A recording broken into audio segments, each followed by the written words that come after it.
Good morning सबैलाई।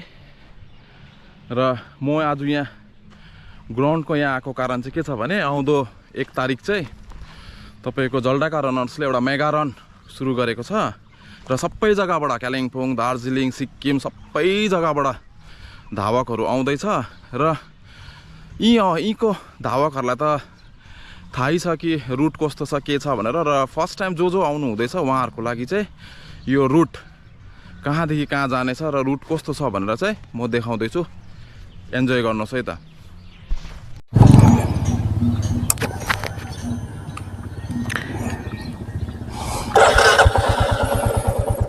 र good morning सबैलाई।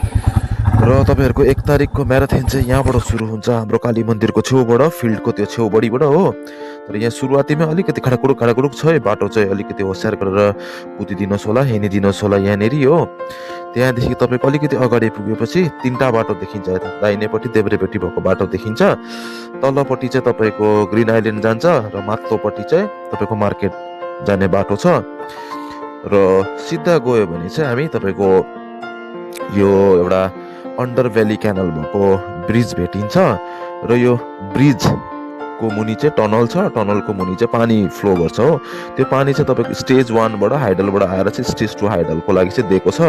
र हेर्नुहोस् त माथि कति मजाको है दलगाउँको भ्यू पोइन्ट पनि देखिरहेको छ। दुईपट्टिबाट मजाको रेलिङहरू देखिरहेको छ। बाइकबाट चाहिँ साह्रै रमाइलो देख्छ है, दामी भ्यू देख्छ। र त्यहाँदेखिको आउँदै गर्दाखेरि चाहिँ तपाईको कारगिल मोड भन्ने जग्गा आइपुग्छ हो। यो चाहिँ हो कारगिल मोड हो। यहाँ पनि 2टा बाटो छ। दाहिनेपट्टि देब्रेपट्टि गयो भने चाहिँ हामी हाइडल, बिचबाट गयो भने चाहिँ तपाईको आइबी, र यो यतापट्टि राइटपट्टि जो म राइटपट्टि गएँ त्यहाँबाट गयो भने चाहिँ तपाईको मेन रोड निस्किन्छ। र यहीँनिर तपाईको पुलिसको स्टेसन पनि छ। अस्तिदेखि नै मैले यो रुटको बारेमा ब्लग गर्छु, भिडियो बनाउँछु भनेर सोच्दै थिएँ, तर ड्युटीको टाइमिङले मिलेकै थिएन हो। र आज चाहिँ दिन पनि राम्रो थियो र त्यही कारण उज्यालो राम्रो दिन भएकोले गर्दाखेरि आज अलिकति मौका पाएर गरेँ। र यो साइडबाट चाहिँ तपाईको सिलगढी आउँछ र हामी चाहिँ यतापट्टि साइड जान्छौँ। र सिधा जाँदाखेरि यो चाहिँ हो मेन रोड हो। सिलगढीबाट आउँदा पनि तपाईको यही रोडै हो, मेन रोड चाहिँ। र लास्ट टाइम कहिले बिफोर 2 साल अगाडि म पनि म्याराथन कुदेको थिएँ, तर एकदमै गाह्रो हुँदो रहेछ विदाउट प्र्याक्टिस कुद्नु चाहिँ हो। मुटु त भट भएको थियो नि। अलिकति कुद्दाखेरि यहाँसम्म आइपुग्दाखेरि नै तपाईँको मुटु चाहिँ भट भएको थियो हो। अन्त त्यसले गर्दा आज चाहिँ वेडनेसडे पारेर आएको थिएँ म। र त्यसले गर्दाखेरि वेडनेसडे माथि चाहिँ बजार लाग्छ, बुधबारको बजार लाग्छ। र ठिक्कै यहाँ पनि टिप्परहरू पनि भेला भइरहेको छ हो। र माथि ग्रेपले माथि ब्रिजहरू पनि बनाउँदैछ हो। त्यसले गर्दाखेरि टिप्परहरूको यहाँनिर कुइचो देखिँदैछ।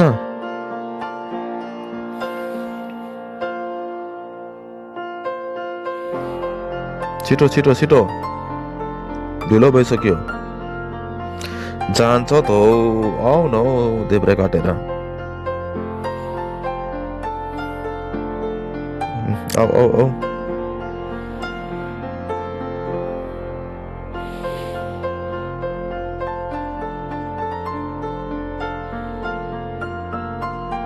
फेरि यो त अगाडि पो गयो त हौ। अलिकति बाटो दिएको भए त म सट्टै छिरिहाल्थेँ नि हौ।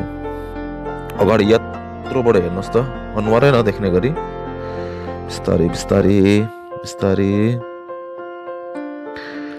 बिस्तारी साइड देऊ न हौ, साइड दियो। Okay, thank you brother.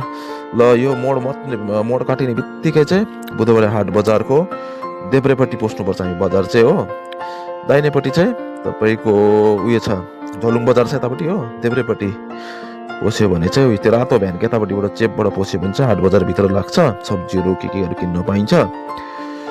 र यहाँबाट चाहिँ अब सिधै जानुपर्छ हामी चाहिँ हो।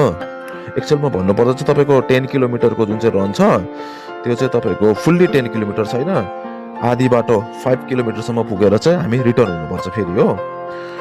र यसरी जाँदाखेरि तपाईँको एउटा म पढेको स्कुल पनि भेटिन्छ त्यहाँनिर चाहिँ। यो चाहिँ हो म पढेको school, Jaldhaka higher secondary school. र बाटो हेर्दै गर्नुहोस् है त कति धुलो धुलो हुँदैछ होइन अलिकति।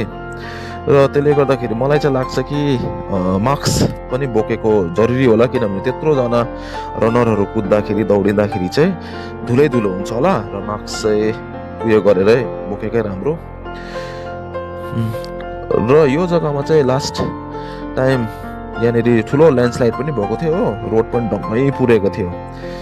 त्यसले गर्दाखेरि अलिक रिस्की नै छ बाटो चाहिँ, पानी पऱ्यो भने चाहिँ। तर एक दिन अगाडि पानी परिदियो भने चाहिँ एकदम राम्रो हुन्थ्यो, धुलो सुलो उड्दैन थियो हो, नभए चाहिँ अलिकति धुलो चाहिँ धुलो धुलै छ, रोड सफा चाहिँ सफा छ।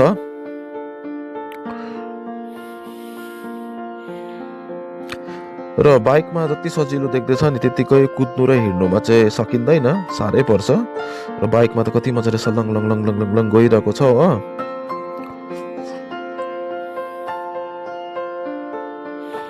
र यो टक्क टर्निङ काटिने बित्तिकै चाहिँ हामीले देख्नेछौँ घोरे भिर। हेर्नुहोस् त माथि भिर, डरै लाग्दो हो, यहाँ चाहिँ ढुङ्गाहरू झरिबस्छ, एभ्री टाइम ढुङ्गाहरू झरिबस्छ। यहाँ चाहिँ हामी पनि हिँड्दाखेरि चाहिँ एकदमै सतर्क भएर हिँड्छौँ हो, स्पेसली रेनी सिजनमा चाहिँ। त्यहाँदेखिको बानी भएर होला हामीलाई चाहिँ त्यस्तो उयो त हुँदैन, र पनि बाटोहरू यस्तै छ।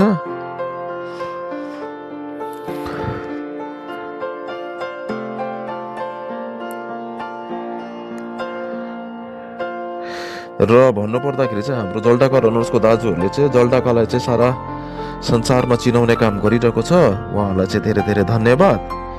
र यति भन्दै भन्दै अलिकति डाउन डाउन आउँछ यहाँ चाहिँ बाटो हो, अलिकति तल तल परेको छ, आरामले बडी वेटले नै आरामले तल लाने गर्छ हो।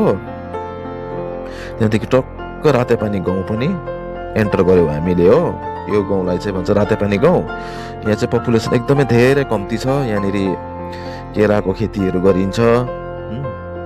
पारी दाहिनेपट्टिको पारी देख्दै गरेको जङ्गलहरू सबै तपाईँको भुटान पर्छ, पारिपट्टि माथि देख्दै गरेको हो केराको रुखहरू त देख्नुभयो होला नि होइन, दुईपट्टि नै। तर यहाँनिर पानीको कजबाहरू पनि पुरा छ, एउटा त गइहाल्यो हो, पानीको कजबाहरू पनि पुरा छ। प्लस यहाँनिर कोही कोही बेला चाहिँ हात्तीको डर पनि छ है, तपाईँको हात्ती पनि आउँछ। लास्ट टाइम चाहिँ यो जग्गामा हात्ती आएर धेरै उत्पात गरेको थियो हो। अन्त तपाईँको जुन चाहिँ त्यो 5 किलोमिटरको रन थियो नि, 5 किलोमिटरको रन चाहिँ तपाईँको यहाँ आएर चाहिँ फेरि रिटर्न हुनुपर्छ। जुन चाहिँ हेर्नुहोस् त सीतासाङ्गे एसएस होमस्टे देख्दैछ, यहाँ आएर चाहिँ तपाईँको फेरि रिटर्न हुनुपर्छ 5 किलोमिटरको दौडको लागि चाहिँ हो।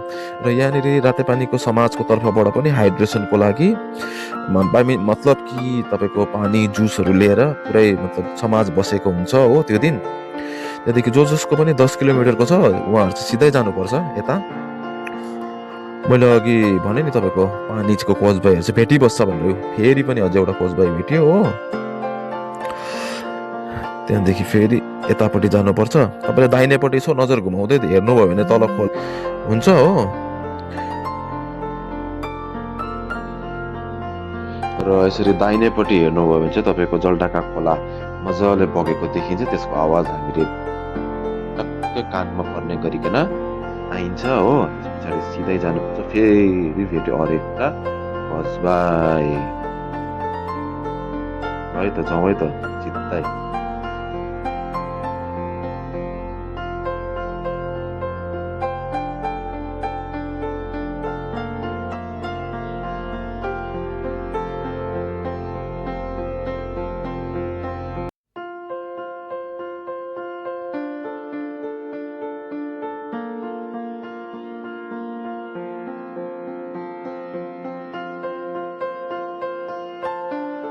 र तपाईँहरूको टक्कै टर्निङ काट्ने बित्तिकै शिव मन्दिर देख्नुभयो होला राइट साइडमा हो।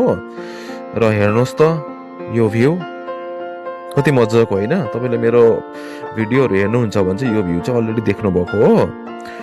र अब त्यतिकै आउँदै गर्दाखेरि चाहिँ तपाईँको एउटा मैले अघि भन्दै थिएँ नि तपाईँको अन्डरभ्यालीमा पानी चाहिँ स्टेज 1बाट आएको, र त्यो हाइडल पनि आउँदैछ हो, बाटोमै छ stage 1 power house Jaldhaka hydel प्रोजेक्टको। देख्नुभयो नि सिधा देब्रेपट्टि देख्नुभयो नि हो। त्यहाँदेखि टक्क यताबाट रेलिङ हुँदै टक्कै अब चाहिँ हाम्रो गाउँको तर्फबाटै लान्छ। यहाँदेखि चाहिँ बेसी टाढो छैन, 5 किलोमिटर कभर गर्नको लागि बेसी टाढो छैन यहाँबाट हो। टक्क तपाईँको यहाँबाट टक्कै उयो गर्ने बित्तिकै चाहिँ यो टर्निङ काट्ने बित्तिकै तपाईँले हेर्नुहोस् है त, यो टक्क टर्निङ काट्ने बित्तिकै मजाको देखिने भनेको चाहिँ पर देख्दै गरेको चाहिँ आरजे होमस्टे हो र एकदम जलढकामा चाहिँ प्रचलित छ आरजे होमस्टे हो। टक्कै त्यहाँबाट चाहिँ अलिकति मात्रै माथि छ हाम्रो गाउँ। हेर्दै गर्नुहोस् त, यो सफसफाइको कामहरू नि हुँदैछ हो। माथि देख्नु हुँदैछ नि घरहरू, त्यही गाउँ हाम्रो चाहिँ हो। यहाँ चाहिँ एकदमै राम्रो छ, बाटो धुलो सुलो छैन हो। र यो चाहिँ हो आरजे होमस्टे दाहिनेपट्टिको हो, राम्रो नाम चलेको होमस्टे हो। यहाँनिर रेस्टुरेन्ट पनि छ, चर्च साइडमै छ। त्यस पछाडि यो गाउँ चाहिँ हो तपाईँको भोटे क्याम्प, हाम्रै गाउँ हो तर मतलब भोटे क्याम्प भनेर चिनिन्छ यो गाउँलाई चाहिँ स्पेसली। यहाँ चाहिँ अलिकति उकालो छ तपाईँहरूलाई भनिदिइरहेको अगाडिबाट नै। अब चाहिँ सिधै हाम्रो गाउँ आउँछ हो। र अहिले चाहिँ म चाहिँ सिधै ग्राउन्डपट्टि नै जान्छु, जहाँ चाहिँ तपाईँको 5 किलोमिटर कम्प्लिट हुन्छ। टक्कै अब सिधै जानुपर्छ यहाँबाट र सिधा गएर चाहिँ तपाईँको पर देख्नु हुँदैछ नि, एउटा सिधा गयो भने चाहिँ डिपार्टमेन्टल क्वार्टरहरू भेट्छ हो। तर म चाहिँ राइटपट्टि जान्छु हो, राइटपट्टि गयो भने चाहिँ फिल्ड पुग्छ। हेर्नुहोस् है त कति मजाको छैन हाम्रो गाउँ, सफा कम्ती घर।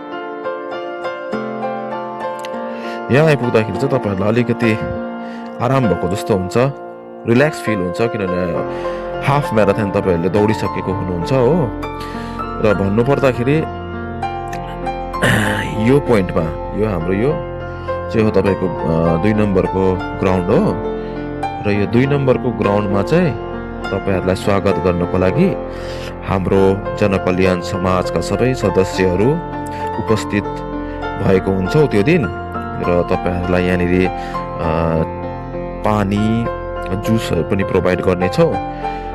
र त्यही हिसाबले तपाईँहरू आउनुहोस्, एक्सप्लोर गर्नुहोस्। तपाईँहरू टाढो टाढोबाट आउनुभएको छ हो, तपाईँहरूले हेरिदिनुहोस्, कुदिदिनुहोस्। र यति भन्दै मेरो यो भिडियो यति नै अन्त गर्दैछु। धेरै धेरै धेरै धन्यवाद।